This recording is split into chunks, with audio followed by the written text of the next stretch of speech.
Hello everyone, I hope कि आप अच्छे होंगे। आज इस वीडियो में हम लोग सीखने वाले हैं कक्षा 8 गणित प्रश्नावली 5.1 का प्रश्न संख्या 13।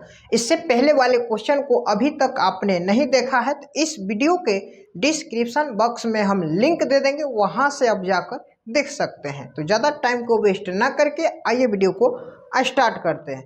जैसा कि स्क्रीन पे आपको क्वेश्चन दिखाई दे रहा होगा, यहाँ पे क्वेश्चन बोल रहा है निम्नलिखित संख्याओं के वर्गों के इकाई के अंक क्या होंगे।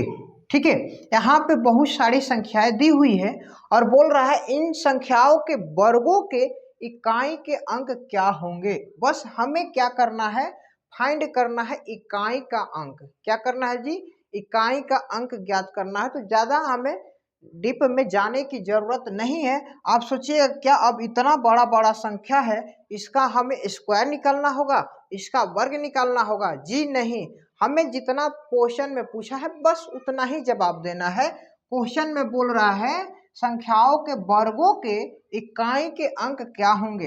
यहाँ पे जितनी भी संख्या इसका इकाई अंक देखेंगे और उसी का केवल हम वर्ग निकालेंगे, ना कि पूरा संख्या का निकालेंगे। समझ में आ रहा है बात ना?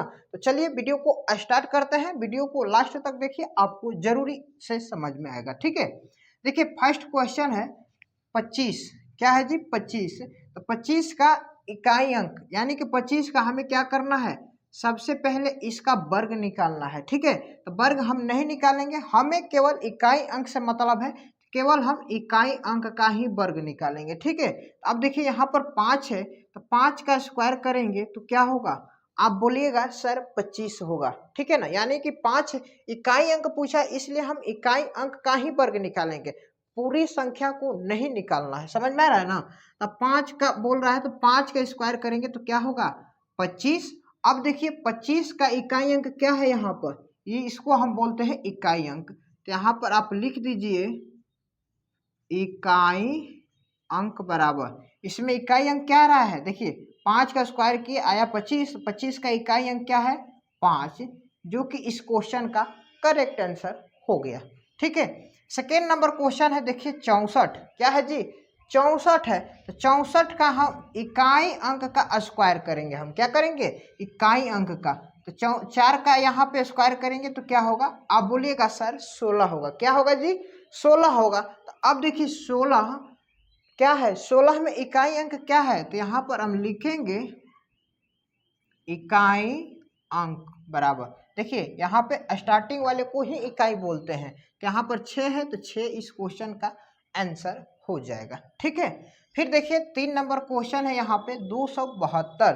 272 का हमें क्या करना है? स्क्वायर करना है। स्क्वायर करने के बाद उसका इकाई अंक निकालना है। अब यहाँ पे इतनी बड़ी संख्या है तो इतनी बड़ी संख्या को हम स्क्वायर नहीं करेंगे, बस हम इकाई अंक का स्क्वायर करेंगे। यहाँ पर क्या है? 2 है, तो 2 का स्क्वायर करेंगे तो क्या होगा? 4 होगा। क्या होगा जी? 4 होगा। अब यहाँ पे इकाई अंक पूछ रहा है, इसमें क्या होगा? तो इकाई अंक देखिए इसमें ज्यो का त्यों होगा, यानी कि 4 होगा, क्योंकि यहाँ पर तो अकेला ही संख्या आया है ना, यहाँ पर केवल अकेला ही संख्या है इकाई के स्थान पे, तो यहाँ पर केवल क्या होगा? 4 होगा। ठीक है, अब देखिए यहाँ पे 4 नंबर क्वेश्चन है 799।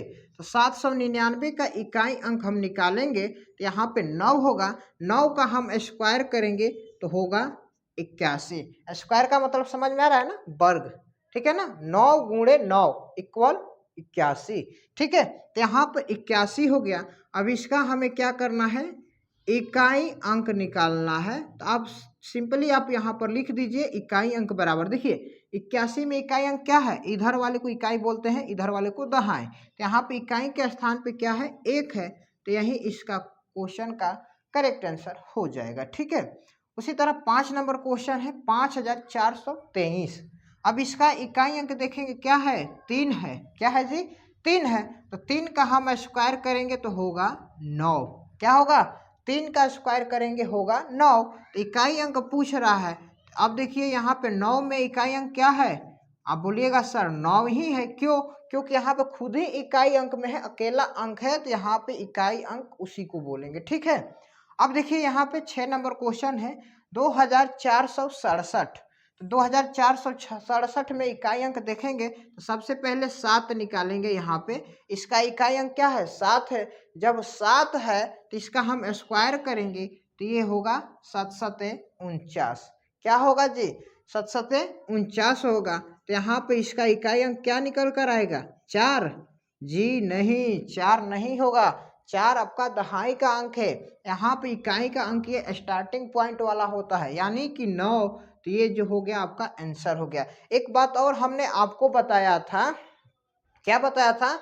अगर विषम संख्या का हम वर्ग निकालते हैं तो उसका जो वर्ग आएगा वो विषम ही आता है, और सम संख्या का वर्ग निकालना होगा तो उसका जो आंसर आएगा वो भी आएगा सम ही आएगा। सम का वर्ग करेंगे तो सम आएगा, विषम का वर्ग करेंगे तो विषम आएगा। समझ में आ रहा है ना? तो उसी तरह सेम हम यहाँ पे करते जा रहे हैं, ध्यान से देखते चलिए।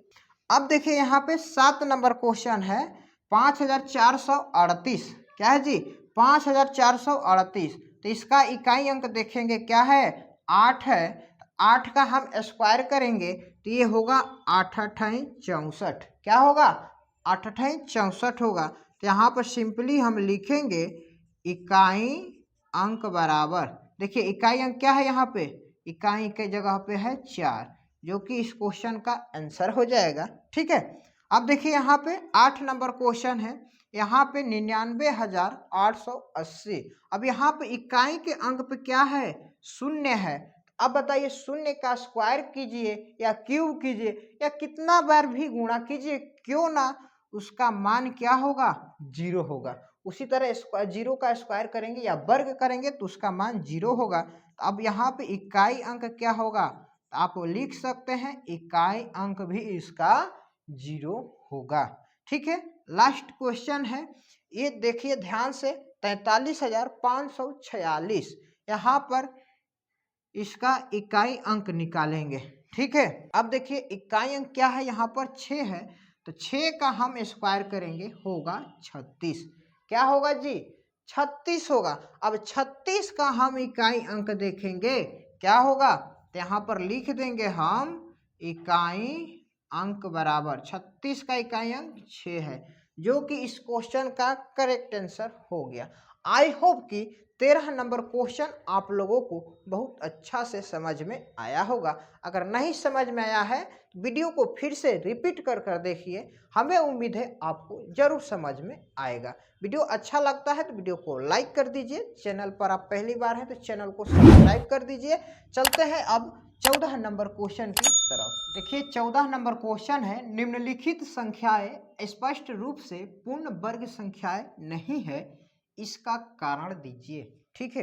यानी कि जितनी भी सारी संख्याएं दी हुई है, यानी कि टोटल 8 है, ये सभी के सभी पूर्ण वर्ग संख्या नहीं है। आखिर नहीं है तो क्यों नहीं है, इसका हमें रीजन देना है। ठीक है, कारण देना है, एक्सप्लेन करना है। ठीक है। और यहाँ पे पूर्ण रूप से लिख दिया है कि ये जो है पूर्ण वर्ग संख्या नहीं है। ये तो पहले जान लीजिए कि जितनी भी संख्याएं दी हुई है स्क्रीन पे, ये एक भी पूर्ण वर्ग संख्या नहीं है। तो आखिर क्यों नहीं है, आप इसको समझिए। ठीक है। देखिए हमने आपको जब 5.1 जब स्टार्ट किया था क्वेश्चन, यानी कि उसमें हमने बेसिक क्लास लिया था, तो उसमें हमने बता दिया था, अगर ध्यान से देखिए यहाँ पे फिर से बता दे रहे हैं, अगर किसी संख्या के इकाई अंक, ठीक है, किसी संख्या के इकाई अंक 2, 3, 7, 8 और विषम शून्य रहता है। ठीक है ना? कहने का मतलब है जिस भी कोई भी संख्या हो, अगर उसका स्क्वायर होता है तो उसका इकाई अंक क्या क्या नहीं होगा? 2 होगा, 3 नहीं होगा, 7 नहीं होगा, 8 नहीं होगा। ठीक है, 2, 3, 7, 8 नहीं होगा, और साथ ही साथ विषम शून्य नहीं होगा। विषम शून्य का मतलब क्या होता है?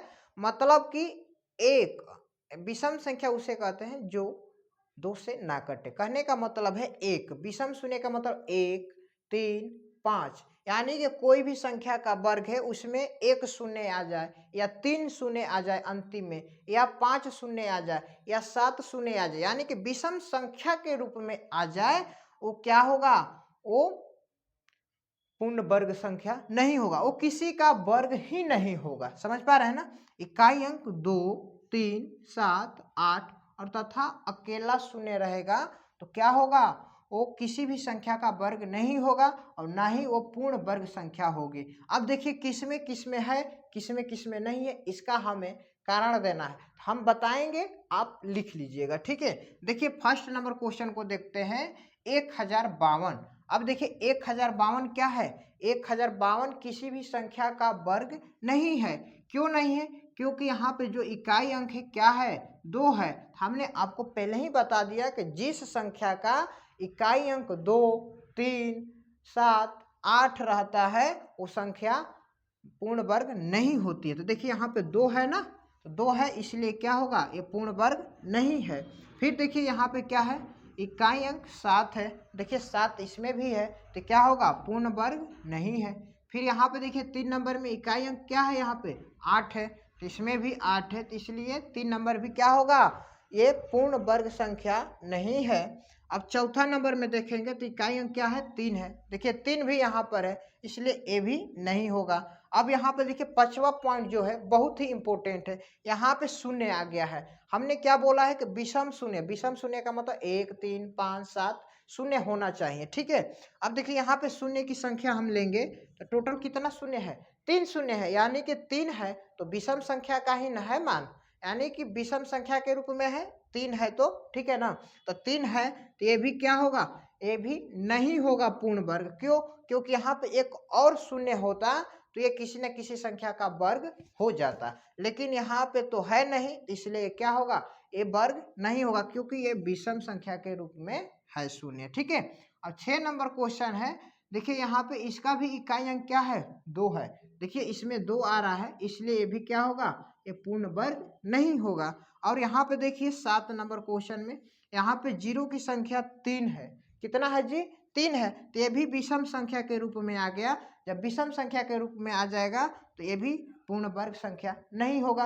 पूर्ण वर्ग संख्या कब होगा, जब उस जीरो का मान सम संख्या के रूप में हो, यानी कि 2 जीरो होता या 4 जीरो होता, 6 जीरो होता, 8 जीरो होता तो संख्या किसी न किसी संख्या का वर्ग हो जाता। ठीक है, और इन सभी में क्या दिक्कत है, पूर्ण वर्ग होने के लिए, पूर्ण वर्ग होने के लिए कम से कम क्या होना चाहिए, सभी संख्या जब भी हम उसका अभाज्य गुणनखंड निकालेंगे तो उसका पेयर होना चाहिए। अब इसका हम निकालेंगे अभाज्य गुणनखंड तो किसी का पेयर नहीं बनेगा, हमको पता है, आपको नहीं पता है तो आप देख लीजिएगा निकाल कर, आपको समझ में आ जाएगा। ठीक है, नहीं तो देखिए एक ये वाला क्वेश्चन को हम दिखाएंगे आपको बनाकर, वीडियो के अंत तक बने रहिए। देखिए 8 नंबर क्वेश्चन है, यहाँ पे क्या है, एक शून्य है, एक शून्य है यहाँ पे तो विषम शून्य में आ गया, यानी कि कम से कम यहाँ पे 2 शून्य होता तो हो सकता था कि किसी संख्या का वर्ग हो जाता, लेकिन यहाँ पे एक शून्य है तो क्या होगा, ये भी किसी संख्या का वर्ग नहीं है। समझ पा रहे हैं बात को।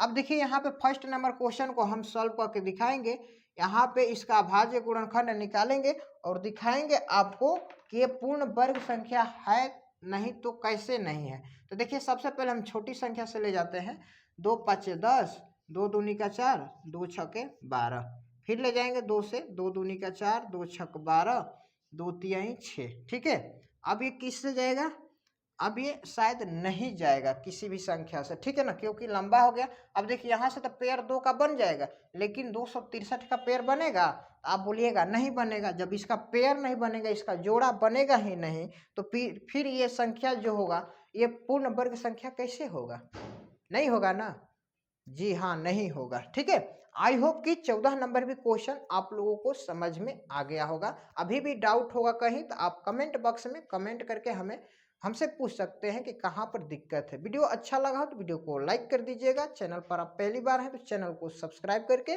बेल आइकन को ऑल पर प्रेस कर लीजिए, क्योंकि इसी तरह के और सारे नए नए वीडियो आपको टाइम टू टाइम मिलते रहेंगे। तब तक के लिए आपका बहुत बहुत धन्यवाद। जय हिंद।